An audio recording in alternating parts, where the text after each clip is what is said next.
from the historic desk. Map to the holy hole discovered by damp monk. Ancient manuscript reveals network of monastic fuck palaces guarded by thirsty, handsy ghosts.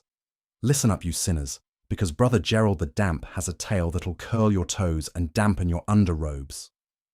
So, the Abbey of St. Cuthbert, the persistently sticky, was, to put it mildly, a shithole.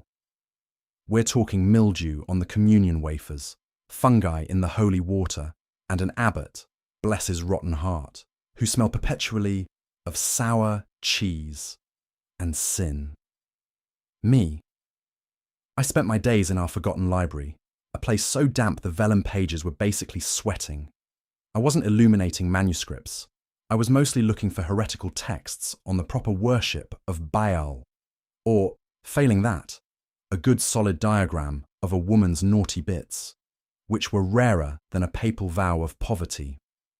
It was behind a loose stone, tucked away with what I thought was a copy of Augustine's City of God, that I found it. The damn thing looked like a treasure map, sure, but the landmarks weren't mountains or rivers. Oh no, they were crudely, but enthusiastically, drawn breasts, buttocks, and phalluses of frankly architectural ambition.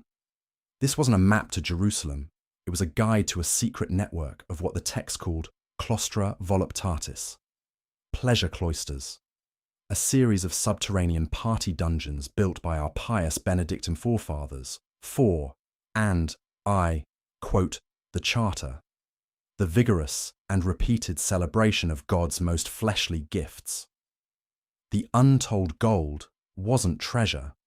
It was a series of solid gold dildos and jewel-encrusted butt plugs commissioned by some absolute madman of a bishop in the 10th century. Turns out, this whole sordid enterprise was the pet project of anti-pope John XVI, a man so horny he allegedly tried to ordain his favourite horse as a cardinal, just to see if the robes would fit. You won't read about this in your goody two-shoes histories. This comes from the Chronicon de Fornicatione Monachorum, a book they say is bound in human skin, probably from some poor sod who wouldn't shut up during Vespers. Pope John, bless his little black heart, set up this franchise of holy rub-and-tugs as a way for his favourite abbots to get their rocks off without the mess of peasant mistresses, or God forbid, paying for it. A tax-free sin network funded by selling fake splinters of the true cross. So, with a purloined bottle of altar wine and a heart full of sinful curiosity, I followed the map. Down into the crypts, past the tomb of some saint nobody remembered, and through a door shaped suspiciously like a keyhole. The air got thick. The dampness became personal. And then I saw them, the guardians, not demons, not angels, ghosts, the spectral, translucent forms of long-dead monks, their habits glowing with a sickly green light. But they weren't rattling chains. They were wiggling their eyebrows. One of them, Brother Anselm the Wide, according to his name tag, floated right through me and tried to cop a feel. The nerve. Another whispered a pickup line in horribly outdated Latin that basically translated to, "Doth thy tunic have reflective properties? For I perceive myself within thine trousers." I spent an hour fending off phantom pinches and ghostly gropes before I finally found the main chamber. And what a letdown.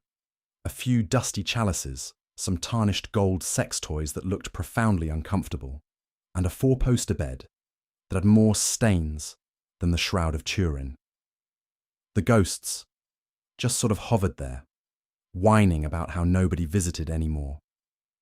I took one look at the spectral sausage fest, stole a moderately shiny butt plug for the road, and got the hell out. Some treasures are best left buried, especially when they come with an eternity of ectoplasmic sexual harassment. It's back to brewing bad beer for me. At least the yeast doesn't get handsy. Filed by Brother Gerald the Damp, for historic.